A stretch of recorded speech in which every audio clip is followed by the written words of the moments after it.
ಇನ್ನೇನು ಕೆಲವೇ ಕ್ಷಣಗಳಲ್ಲಿ ಎನ್ಐಎ ಕೋರ್ಟ್ಗೆ ಈಗ ನಕ್ಸಲರನ್ನ ಹಾಜರುಪಡಿಸಲಾಗುತ್ತೆ. 6 ನಕ್ಸಲರನ್ನ ವೈದ್ಯಕೀಯ ತಪಾಸಣೆಗೆ ಅಂತ ಹೇಳಿ ಪೊಲೀಸರು ಕರ್ಕೊಂಡು ಬಂದಿದ್ದಾರೆ. ಅದಾದ ನಂತರ ಅವ್ರನ್ನ ಎನ್ಐಎ ಕೋರ್ಟ್ಗೆ ಹಾಜರುಪಡಿಸುವಂತ ಸಾಧ್ಯತೆಗಳಿವೆ. ಇನ್ನೇನು ಕೆಲವೇ ಹೊತ್ತಿನಲ್ಲಿ ಹಾಜರುಪಡಿಸ್ತಾರೆ. ಯಾಕಂದ್ರೆ ಮೊದಲು ವೈದ್ಯಕೀಯ ಪರೀಕ್ಷಣೆ, ವೈದ್ಯಕೀಯ ತಪಾಸಣೆ, ಅದಾದ ನಂತರ ಕೋರ್ಟ್ಗೆ ಹಾಜರುಪಡಿಸ್ತಾರೆ. ಮೊದಲು ವೈದ್ಯಕೀಯ ತಪಾಸಣೆ ಬಳಿಕ ಕೋರ್ಟ್ಗೆ ಕರ್ಕೊಂಡು ಹೋಗ್ತಾರೆ ಚಿಕ್ಕಮಗಳೂರು ಪೊಲೀಸರು.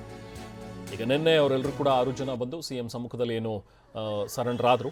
ಅದಾದ ನಂತರದ ಪ್ರಕ್ರಿಯೆಗಳು ನಡೀಬೇಕು. ಯಾಕಂದರೆ ಅವ್ರ ಮೇಲೆ ಕೇಸಸ್ ಇರೋದ್ರಿಂದಾಗಿ ಸಹಜವಾಗಿ ಕಾನೂನಿನ ಪ್ರಕಾರ ಏನೇನು ಆಗಬೇಕು ಪ್ರೊಸೀಜರ್ಸ್ ಅದೆಲ್ಲವೂ ಕೂಡ ಆಗಲೇಬೇಕಾಗುತ್ತೆ. ಹಾಗಾಗಿ ನೋಡಿ, ವಿಕ್ಟೋರಿಯಾ ಆಸ್ಪತ್ರೆಯ ದೃಶ್ಯಗಳನ್ನು ನೋಡ್ತಾ ಇದ್ದೀರಿ. ನಿನ್ನೆ ಅವರನ್ನು ವಶಕ್ಕೆ ಪಡೆದಂಥ ಎನ್ಐಎ ಪೊಲೀಸರು ಅವರನ್ನು ನಿನ್ನೆ ಮಡಿವಾಳದ FSLನಲ್ಲಿ ಕೆಲವೊಂದು ಜನರನ್ನ ಇಟ್ಟಿದ್ದರು.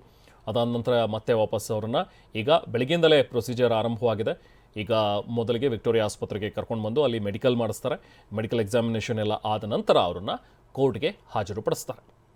ಇನ್ನೇನು ಕೆಲವೇ ಕ್ಷಣಗಳಲ್ಲಿ ಎನ್ಐಎ ಕೋರ್ಟ್ಗೆ ನಕ್ಸಲರನ್ನ ಹಾಜರುಪಡಿಸಲಾಗುತ್ತೆ. ಅದಾದ ನಂತರ ಸಹಜವಾಗಿ ಅವರನ್ನು ವಿಚಾರಣೆಗೆ ಪಡ್ಕೊಳ್ಳೋದಕ್ಕೆ ಪೊಲೀಸರು ಅವರನ್ನು ವಶಕ್ಕೆ ಕೇಳ್ತಾರೆ. ಅದಾದ ನಂತರ ವಶಕ್ಕೆ ಪಡೆದುಕೊಂಡು ಒಂದಷ್ಟು ಅವ್ರ ಹತ್ರ ಸ್ಟೇಟ್ಮೆಂಟ್ಸ್ ತೊಗೊಳೋದು ಬಾಕಿ ಇರುತ್ತೆ. ಒಂದಷ್ಟು ಅವ್ರ ಹತ್ರ ವಿಚಾರಣೆ ನಡೆಸಬೇಕು. ಯಾಕಂದರೆ ಇಷ್ಟು ವರ್ಷಗಳ ಕಾಲ ಅವರು ಕಾಡಿನಲ್ಲಿ ಇದ್ದಂಥವರು, ಸಾಕಷ್ಟು ಪ್ರಕರಣಗಳು ಅವ್ರ ಮೇಲಿದೆ. ಹಾಗೆ ಶಸ್ತ್ರಾಸ್ತ್ರಗಳು ಪ್ರಮುಖವಾಗಿ, ಯಾಕಂದರೆ ಅವರು CM ಮುಂದೆ ನಿನ್ನೆ ಹಾಜರಾಗಬೇಕಾದಾಗ ಅಂದರೆ ಅಥವಾ ಸರೆಂಡರ್ ಆಗುವಂಥ ಸಂದರ್ಭದಲ್ಲಿ ಅವ್ರ ಹತ್ರ ಯಾವುದು ಶಸ್ತ್ರಾಸ್ತ್ರಗಳು ಇರಲಿಲ್ಲ.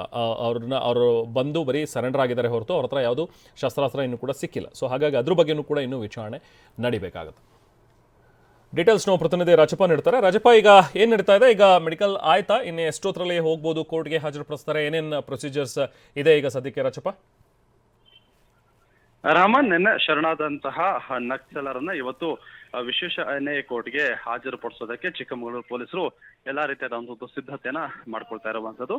ಅಂದ್ರೆ ಆ ಮಡಿವಾಳದ ಟೆಕ್ನಿಕಲ್ ಸೆಲ್ನಿಂದ ಅಷ್ಟು ಜನ ನಕ್ಸಲರನ್ನ ಈಗಾಗಲೇ ವಿಕ್ಟೋರಿಯಾ ಆಸ್ಪತ್ರೆಗೆ ಈಗ ಅಷ್ಟೇ ಒಂದು 2 ನಿಮಿಷದ ಮುಂಚಿತವಾಗಿ ಕರ್ಕೊಂಡು ಬಂದಿದ್ದಾರೆ. ಇಲ್ಲಿ ವೈದ್ಯಕೀಯ ಪರೀಕ್ಷೆಯನ್ನ ಕೂಡ ನಡೆಸ್ತಾರೆ.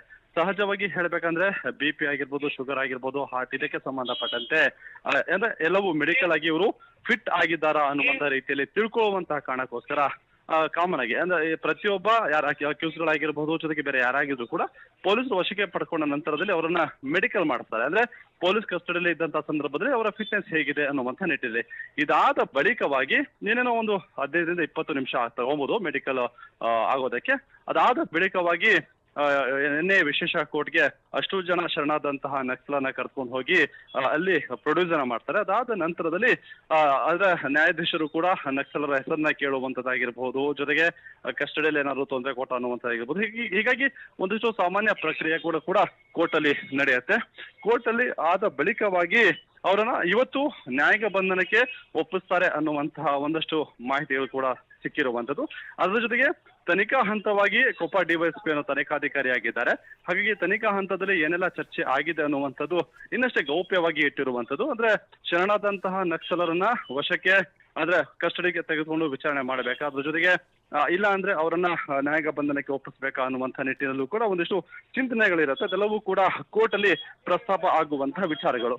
ಒಂದು ವೇಳೆ ಇವತ್ತೇನಾದ್ರು ನ್ಯಾಯಾಂಗ ಬಂಧನಕ್ಕೆ ನೀಡಿದ್ದೇ ಆದಲ್ಲಿ ಮುಂದಿನ ಹಂತಗಳಲ್ಲಿ ಅಂದ್ರೆ ಇಷ್ಟೊತ್ತಿಗೆ ಎಲ್ಲಾ ತನಿಖೆಗಳು ಕೂಡ ಪೂರ್ಣ ಆಗಿರೋದಿಲ್ಲ.